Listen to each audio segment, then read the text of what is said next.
बिस्मिल्लाहिर्रहमानिर्रहीम। अस्सलाम वालेकुम। मेरा नाम आरिफ़ हुसैन। तो आज की इस वीडियो में हम बात करेंगे जो एडमिशन के प्रोसेस के हवाले से। बहुत सारे जो क्वेश्चंस थे या बच्चे परेशान थे और मेरे ख़्याल से इस ग्रुप में तो काफ़ी जो है ना दिनों से इस बात को डिस्कस कर रहे हैं।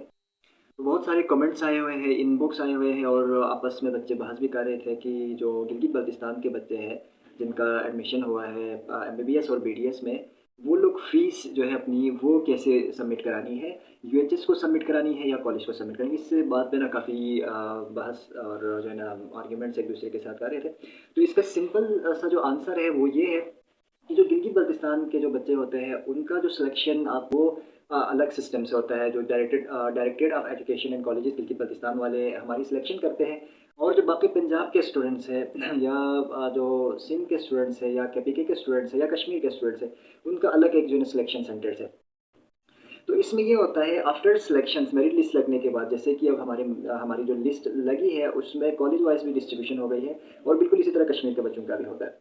तो इसमें एडमिशन होने के बाद जो college university of health and sciences UHS के एक नोटिस को लेके सारे बहस कर रहे थे एक दूसरे के साथ कि मैंने कि जी फीस जो है 18,000 कुछ समथिंग की फीस थी, वो हमने यूएचएस में बैंक ऑफ पंजाब में जमा करना है। तो वो जो नोटिस था जो पंजाब यूएचएस ने निकाली हुई थी, वो नोटिस गिलगित बल्तिस्तान और कश्मीर के स्टूडेंट्स के लिए नहीं था। हाँ, कश्मीर के कुछ स्टूडेंट ऐसे हैं जो यूएचएस के थ्रू एडमिशन लेते हैं, उनके लिए थी। लेकिन जो बच्चे गिलगित बल्तिस्तान से सिलेक्ट होते हैं या कश्मीर के जो अपने जो सिलेक्शन सेंटर है वहाँ से सिलेक्ट होते हैं, उनके लिए वो नोटिस नहीं था। तो उसमें ये कहा हुआ था कि आप लोगों ने 5 तारीख से पहले फ़ीस जमा करानी है, नहीं तो आप लोगों का एडमिशन कैंसल हो जाएगा। जैसे कि मैंने पहले 1-2 दफ़ा पोस्ट भी की थी कि इस दफ़ा जो एडमिशन प्रोसीजर है वो यूएचएस ने इस तरह किया हुआ है कि जो सारे एडमिशन वगैरह होंगे जितने भी, इसके बाद क्लासेस शुरू होगी। पहले ऐसा होता था कि बच्चे जैसे ही फर्स्ट मेरिट लिस्ट लगती थी और जिन बच्चों का जिस मेडिकल कॉलेज में या जिस मेडिकल यूनिवर्सिटी में नाम आता था, वो बच्चे वहाँ मूव कर जाते और वहाँ पे फ़ीस जमा करते थे। और जैसे ही अपग्रेड होता तो वो वहाँ से अपग्रेडेशन लेटर लेके दूसरे कॉलेज चले जाते और कॉलेज वाले फंड एक कॉलेज से दूसरे कॉलेज में ट्रांसफ़र करते थे। लेकिन इस दफ़ा जो university of health and science के जो वीसी है, वो चेंज हो गए। उन्होंने कहा कि नहीं जी, हम इस दफ़ा एक नया सिस्टम लेकर आ रहे हैं और बच्चों को फर्स्ट ईयर से ही क्लिनिकल साइड पे लेके जाएँगे। तो इसलिए जो है ना क्लासेस शुरू होगी यकम मार्च से। तो एक ही दफ़ा क्लासेस शुरू करनी थी।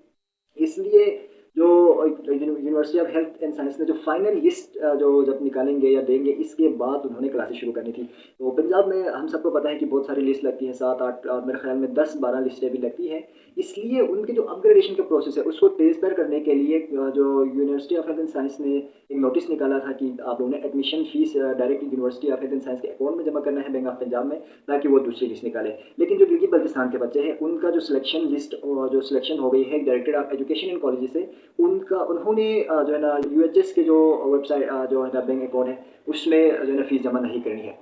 तो हमारा प्रोसीजर ये होता है कि एक दफ़ा सिलेक्शन होने के बाद, मेरिट लिस्ट लगने के बाद हम सबको इश्यू होता है, जिन जिन बच्चों का एडमिशन होता है, नॉमिनेशन लेटर। आप लोगों ने वो नॉमिनेशन उठाना है, उठाने के बाद आप लोगों ने कॉलेज चले जाना है। तो मैंने directorate of education and college में पता किया था, तो वहाँ से उन्होंने एक जो है ना नॉमिनेशन लेटर, एक एक तरीका ये होता है कि हमारा कि एक लेटर बच्चे को मिलता है और जो बाकी जो लेटर्स होते हैं वो डायरेक्टरेट ऑफ एजुकेशन वाले university of health and sciences को भी, केएमयू को भी या जो है ना सिंध वाले के, मतलब जहाँ जहाँ एडमिशन होता है उन सबको वो लोग नॉमिनेशन लेटर्स भेज देते हैं। तो जब हम कॉलेज जाते हैं मेडिकल कॉलेज, तो मेडिकल कॉलेज में जो है ना वो लोग हमारा एडमिशन कंडीशनल पे एडमिशन करा देते हैं। जैसे कि सारे जो सीनियर्स आप लोगों को बता चुके होंगे कि आप लोग जब मेडिकल कॉलेज जाएँगे तो वो लोग जब आपका जो ऑफ़िशियल एडमिशन तब तक नहीं कराते जब तक आपका जो लेटर है university of health and science से कॉलेज तक नहीं पहुँचता, या आपका जो केएमयू से कॉलेज तक नहीं पहुँचता, या आपका जो डाउट से जो आपका जहाँ पे कॉलेज है वहाँ तक नहीं पहुँचता, तब तक वो लोग आप लोगों का ऑफ़िशियल एडमिशन नहीं कराता। लेकिन आप लोगों को जो है ना फैसिलिटेट करने के लिए गिलगित बल्तिस्तान के बच्चों के लिए वो कॉलेज वाले इस तरह करते हैं कि हमारा एडमिशन कंडीशनल पे करा देते हैं, यानी आप लोग फीस जमा करा देते हैं।